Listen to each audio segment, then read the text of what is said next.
So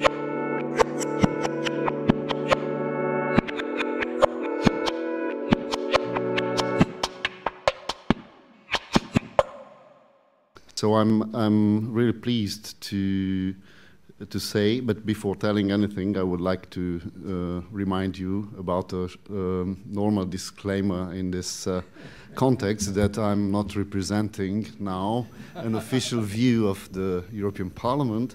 However, distinguished speakers here already wanted to know, like Andrea, wanted to test waters with President Schulz and members, how they feel about post-normal science.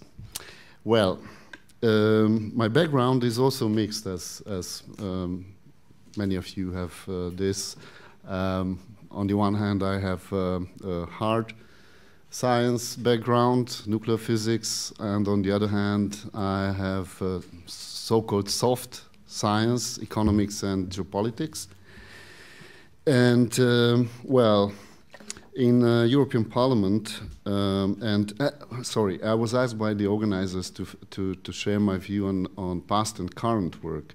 Past work relates to the JRC, exactly, where for years I've been working on horizontal coordination of models and scientific inputs to impact assessments, meaning that we worked with all those models that are considered by many of you as rubbish.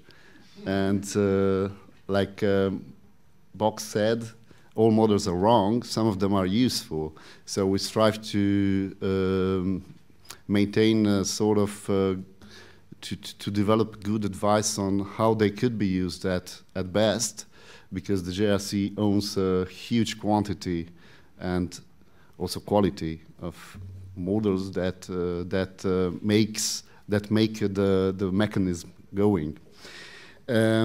As for now, with the European Parliamentary Research Service, which is a very new service, some of you may already heard about it.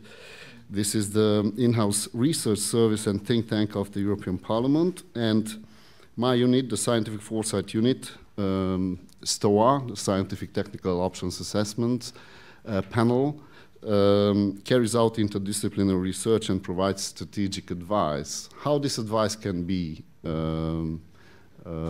provided with limited and conditional resources to a super committee, because our members come from 8 committees now. We have been enlarged. Formerly, there were 15 members nominated from Ispra, I'm sorry, I'm using some abbreviations, but those committees in Parliament which are having the most interface with science, like energy, industry, environment, agriculture, and so on. So we have to serve these people, these elected people, who will then decide, in a way, on our sorts, or maybe not on our sorts in a definite way, but on standards, or on things that that of course are related to all discussed.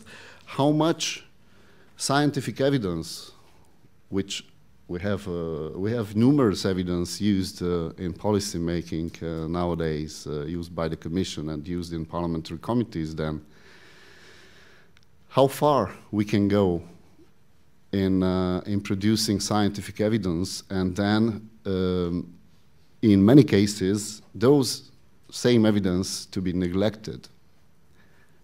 Are they useful to be produced? Is science in danger? Is science in a crisis? These are the most useful questions we can address. Well, in the Parliament, I would say my research service is not yet at the stage of post-normality. I would rather characterize it at the beginnings, at the beginning of the learning curve. I think we would like to at least reach normality, And then we could start thinking about post-normality. How to provide independent, objective, and authoritative analysis of and research on policy issues relating to the EU, on all issues. That is the question. Thank you very much.